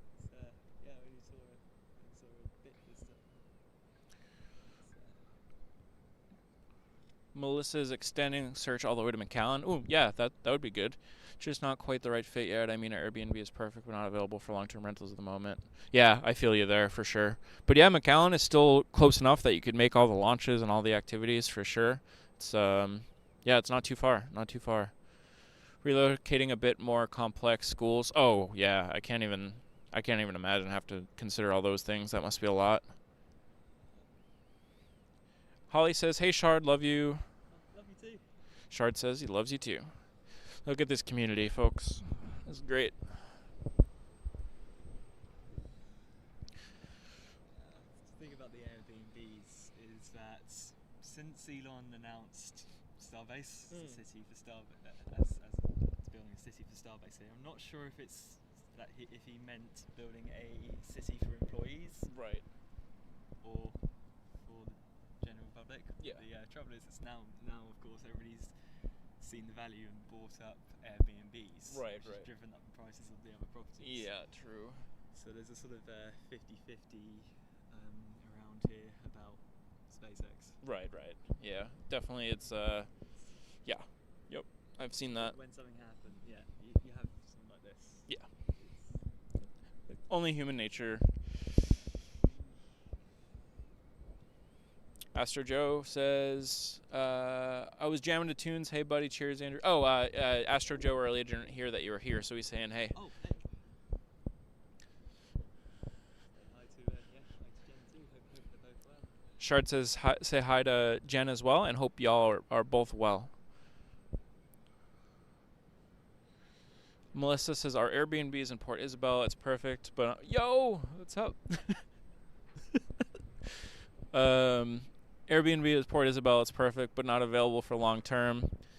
And Holly says, have you checked on housing in South Point for Melissa? I'll be right back, guys.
Sorry about that, folks. Just had to say hi to a quick friend. Astro Joe, thank you for re-upping on the Mid-Bay membership. We appreciate you very much. Already on Patreon, but every bit helps. Love your work, Rocket Future. Thank you, Astro Joe. I appreciate that. I just don't like being gray. I feel ya. I feel ya. Team Green. Yep, Team Green. That's awesome. Thank you, Astro Joe. Appreciate you. And yeah, for anybody that is on our Patreon and gets the monthly postcards that I send out, you should be getting postcards, I think, probably next week. They should hopefully arrive before Christmas if people are signed up for that. So expect another postcard to show up soon for people that are in the postcard tier on Patreon. Yazada says you look better in green, Astro Joe. DJ Esmerald is here. Welcome, DJ. Good to see you. 11:46 and it's 46 degrees. Yeah, yeah. Astro Joe says love my postcards. I'm glad.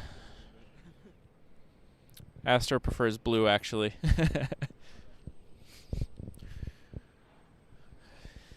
I feel like I'm on that threshold of cold where I hit the threshold and now I'm just gonna get numb.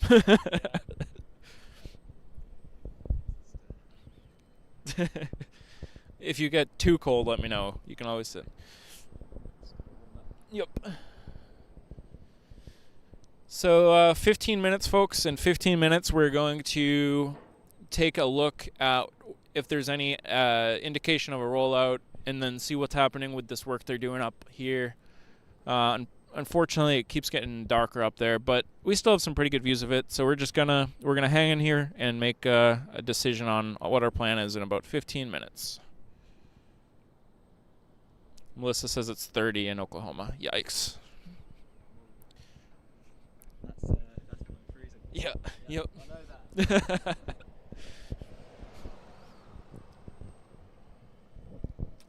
Yeah, we don't have many of these days down here. I didn't bring all my. I did prepare. Yeah. It's just, yeah, I should have prepared. I actually might. Do you want a hat? I might have like a winter hat. You're good? Oh, no. Let me know. Yep, we have hat and heat. Both are options if needed.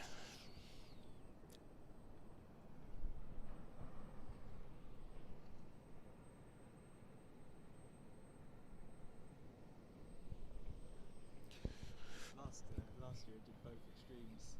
I did Starbase, where I was walking long distances in 100 Fahrenheit. Oh yeah. Yep. Plus 100% humidity. Wow. And then I did Bendex at the end of the year, and that was -10, Oh. 50-mile-an-hour horizontal wind, Wow. and it was snowing. Oh man, My hands went numb at the time. that must have been wild. Luckily somebody took a picture. My hands Couldn't even use. Yeah. couldn't work. Wow. This lift is real active tonight. The elevator, up and down one. It's about the 4th time I've seen it. Yeah, it was none of the waterproof lights. Mhm. Gone down. Oh yeah. It's like swimming. Wow. The air is really fresh, Right. and you basically bolting it down with snow. So thankfully it was very deep snow. Mm. It could run down. Mm. It's kind of an artificial. Yeah. So usually you take a risk if you're running down that fast. Yep. But it's yep. I know exactly what you mean. 15 Fahrenheit here in southern Minnesota. MN Minnesota. Is that MN? Is that Minnesota? I think it is. I should know. Melissa Pribble says, how do we sign up? Let me put the exclamation point Patreon in chat, and that should give you a link. Yeah, so we send out, yep, Astro says Minnesota. We, Yeah, so for the postcards, you just sign up for the postcard tier in Patreon, and then I send you a postcard just about every month, sometimes twice a month, to make up for a month that I may have missed or something. But on average, we send once a month. I think I sent 3 in October. Michael says 11 degrees, negative 11 Celsius here in northern Sweden. Wow, Michael. Northern Sweden, that's cool. In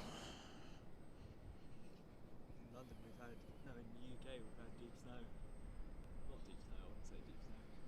In London it doesn't snow. Considerable snow, at least. Considerable snow, which is like a thin line in the snow. Because the trouble is in London it's a concrete Right. urban heat island. So at one point I remember being in the north of the UK where I studied, and it's 8 degrees centigrade colder than London Wow. in winter. Wow.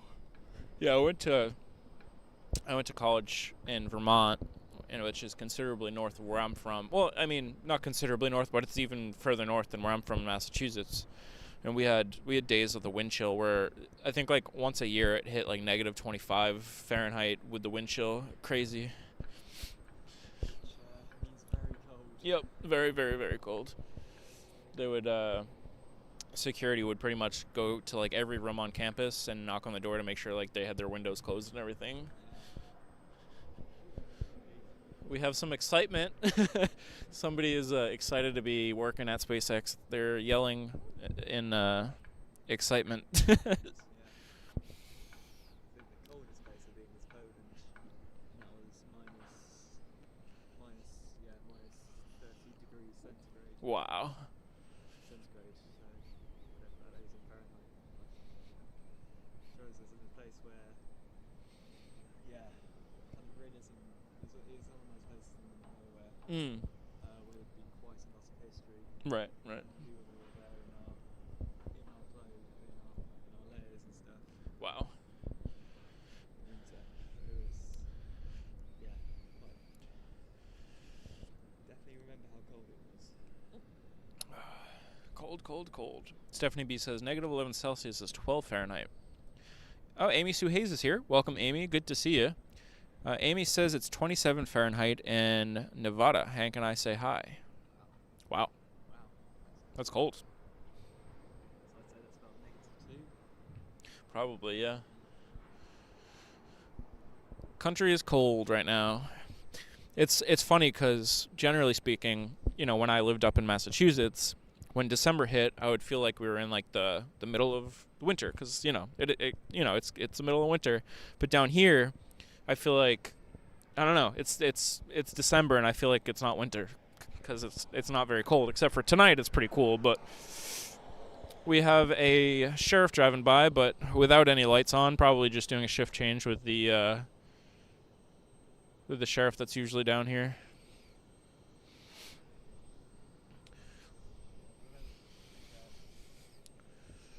A couple of years ago, there was a big cold freeze in Texas. Oh yeah, they had that. That was before.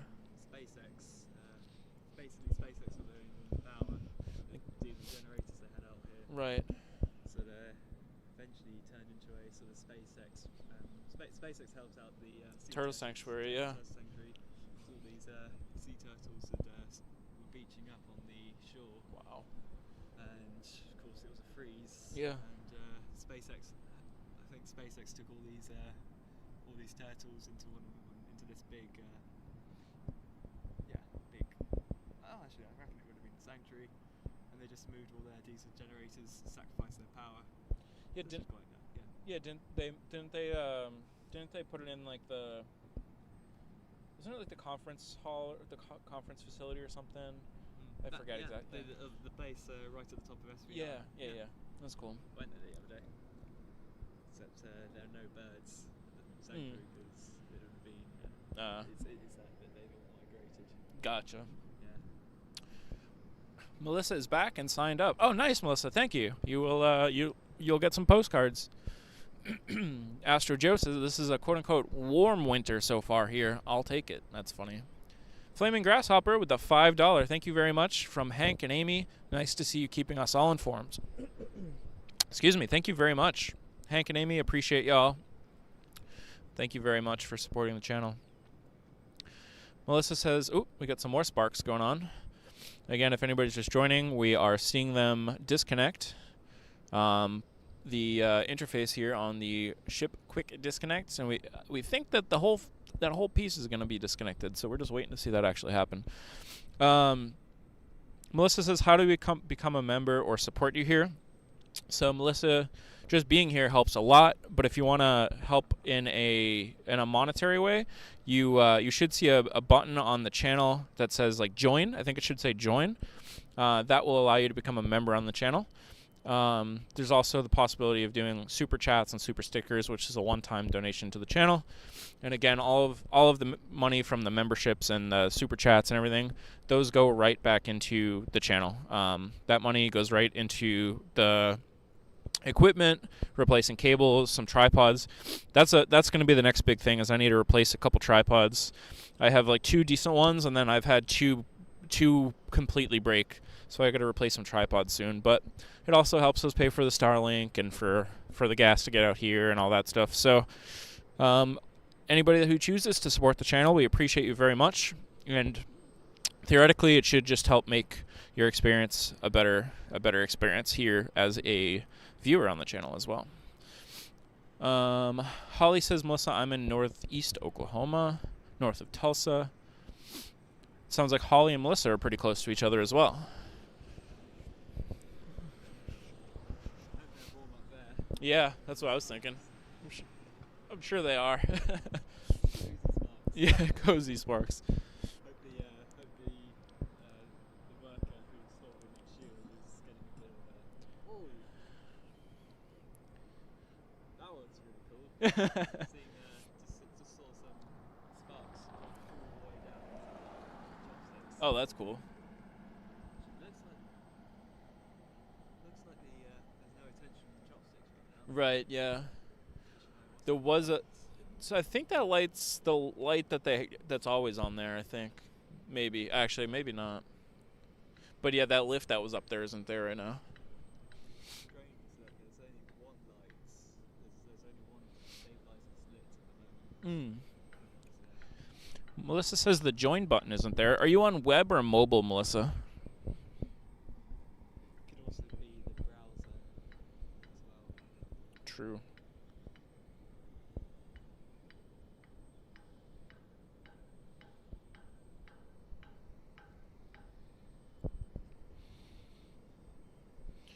Just a couple of minutes here, folks. We're going to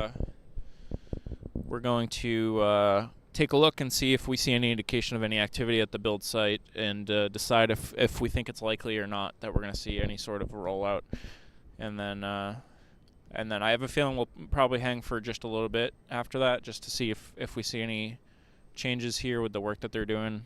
And then, yeah, we'll see. Melissa is on mobile. So for me, Melissa, if I am looking at my mobile stream right now... Oh, you might need to get rid of your chat. If you click the X on live chat, you should then see Rocket Future, and you should see that there's like the thumbs up, thumbs down button, share, report, clip, and then a white... Well, for me, it's a white join button. I have dark mode, though, so I don't know if it's going to be a different color for you. But you might need to close the chat. Or visit Andrew's channel and go to the memberships tab. Membership tab on my channel. Okay, yeah. So if that doesn't work, Melissa, you can navigate to the actual channel page, which you should be able to do on a mobile browser or a laptop or whatever. And yeah, you can find the membership tab on the channel. One of those should work for you. Got any merch, Andrew? Actually, yes. We have some merch, but I would check back in a couple days. I actually just had an issue with the I don't even know what you call it. The company that I'm using for the merch. They have like automated they have automated checks that go through and check everybody's listings, and mine got falsely flagged for like copyright infringement or something, which there's no infringement on. But luckily, they already responded back to me and said that it was just a problem on their side. And that I just have to go back in and re-enable it. So some of my products are already up on there, but if you give it a couple more days, you'll see some more options there. But I think you can go to store.rocketfuture.org to find it. Try store.rocketfuture.org. Megan, thank you so much for the super chat. Thanks for the streams. Megan says, thank you for the stream. You and Shard, stay warm out there. We will definitely do that. Thank you, Megan. I appreciate that very much. And Stephanie is including a link to the membership tab, I believe. Or the shop, one or the other. Membership tab. Thank you, Stephanie. All right, let's... I'm going to take a minute and look on X, and I'm going to look on some other feeds and see if there's any indication of anything going on over at the build site. So bear with me for just a couple minutes here, folks.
I think our plan is going to be to not expect to see a road closure. I mean, a rollout. So yeah, folks, we just took a look at what is going on over at the build site, and there's no indication that they're getting ready for a rollout.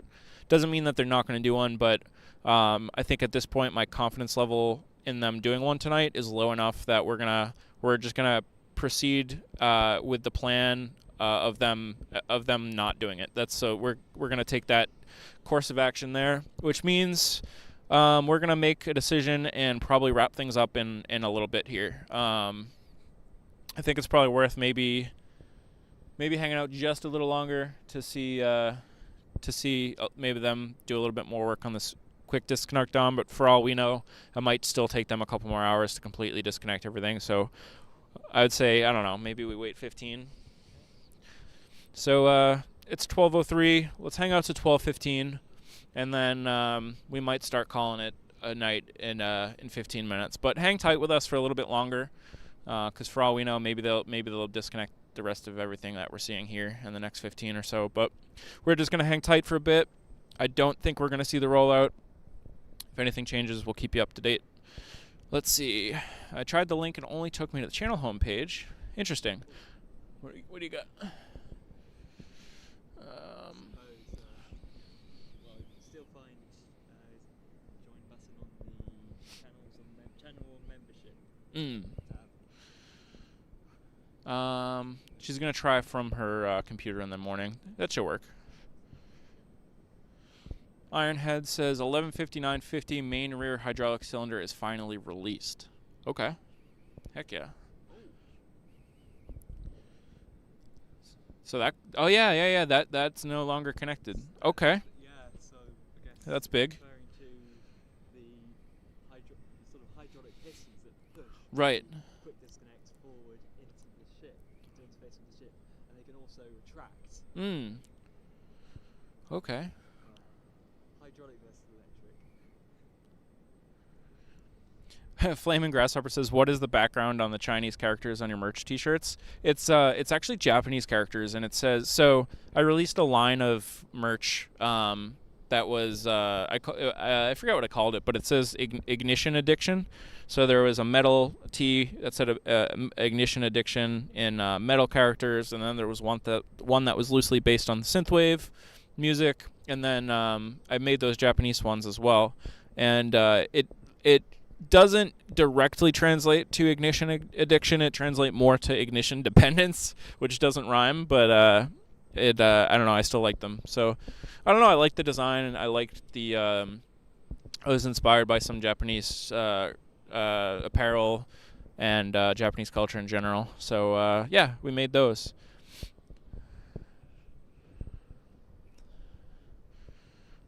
Stephanie B on Android. As the description, just closed the live chat. iPhone tried closing live chat. It didn't appear either. No worries. I'll do it for my PC tomorrow. Interesting. Yeah, I actually haven't used the mobile app on an Apple an iPhone very much, but I do have an iPhone for work, so I should get familiar with how that works, just so I can see. I feel like we're seeing those people maybe start to leave the arm. I don't see anybody up there right now, so maybe they're gonna lift this thing out. I'm going to zoom out a little bit here.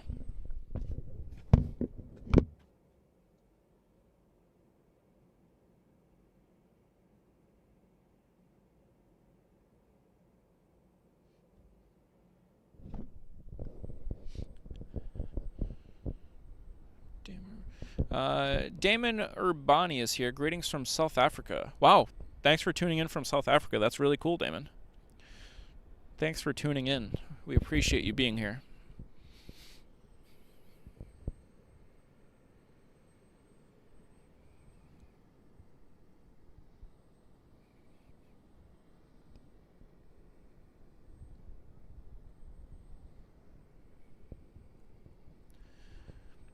So as you can see, I think some of those people that were working on disconnecting these pieces are no longer right up underneath or on top of it.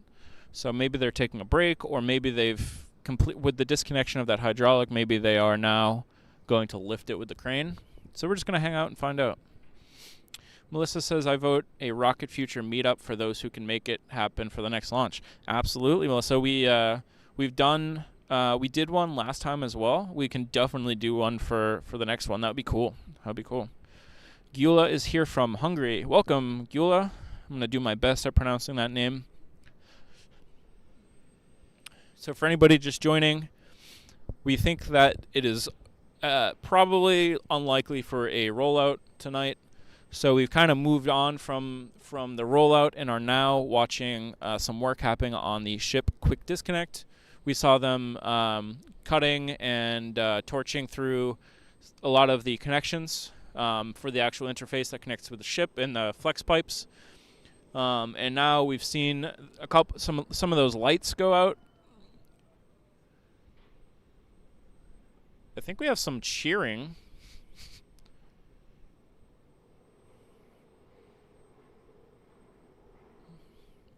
That lift is going up and down.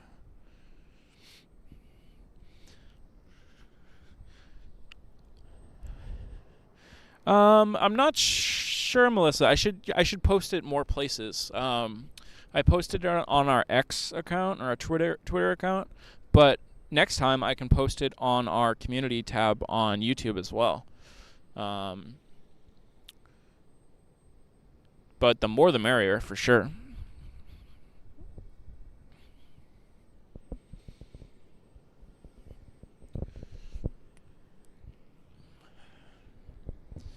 We were at Isablanca Park for the launch with front row viewing. It was awesome. We got in line at 2:30 or 3 a.m. to get our spot. Kids were pumped. That's awesome.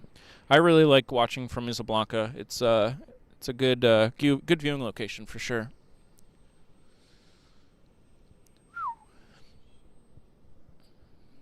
It is cold. I'll bring donuts. Sounds good.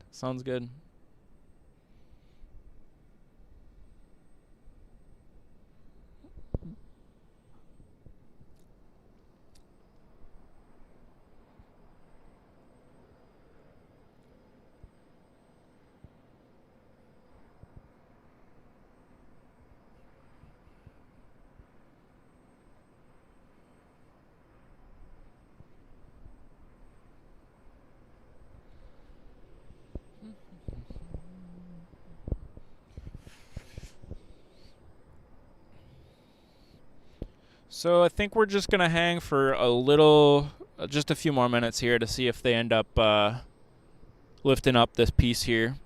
And either way, we'll call it a stream here in a few minutes. Flaming Grasshopper says he ate donuts. That would be awesome. We slept until 20 minutes before launch, except all of you except for your 11-year-old and your husband. They were too excited. I don't blame them. I was too excited too. But some rest before launch is important for sure. It definitely goes a long way in the experience. Especially when you hit, you're still there, running on adrenaline Yep. for a few days. Yep. Just woke up just missing after 4. Yep. Yeah. That's the best way to do it.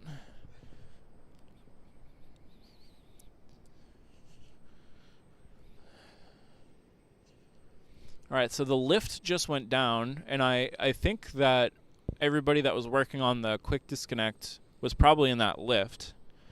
So I think they're either going to be taking a break or they're ready to actually use the crane to disconnect these pieces. So we're going to give it until 12:15, and we'll see what happens.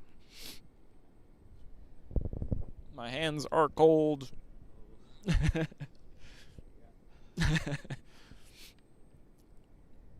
Thanks for the live stream. No problem, Stephanie.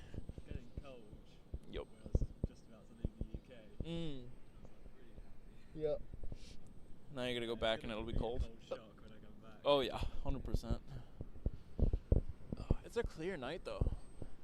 It's a clear night. Yeah. Don't get this in London too. Really? Yeah. I think you can see like Jupiter and Yeah. Saturn. Mars. Can't even see the Big Dipper. And then without this light, we would be able to see a lot more. Yeah, well. Big difference. Oh yeah. It's great being on the dunes and just being under, on the other side of the dunes, so that the dunes block out the Starbase light, and then you can see a lot of them.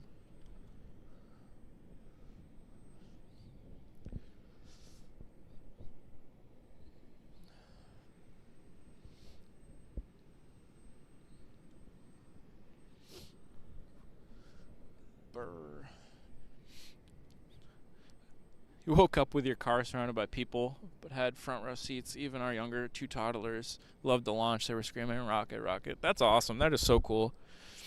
I'm glad you're bringing your kids to that experience as well. That's really great. Very, very cool stuff. Ooh, man, I am ready for some heat. Astro says, always a good time hanging out with you, Rocket Future. I don't get why you don't have a better turnout of viewers. It's all right, Astro. We're just gonna keep on doing this, and hopefully our community will keep growing.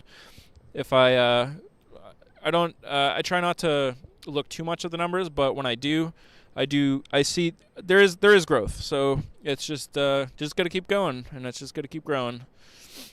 But yeah. Satellites. Where you got? Sky up there.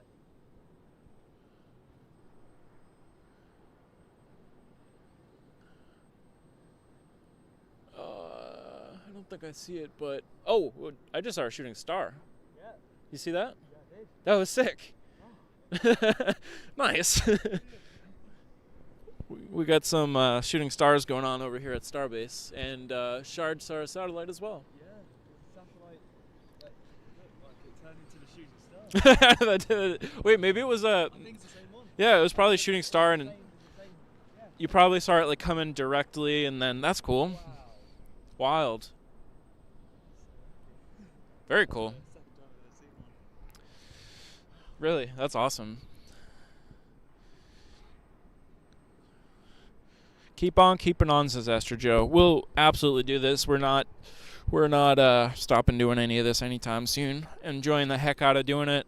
And yeah, it seems like every time we come on stream, we have more and more people hanging out in chat. And tonight's stream has been awesome. Everybody's chat has been great. We've had a really good group of people come through tonight, and actually some really great support from the community. So thanks to everybody that's been here and just hung out and chatted with us, or signed up as a member, or any of that at all. Just being here is awesome. So thank y'all. That's awesome. I hear another the lift come down.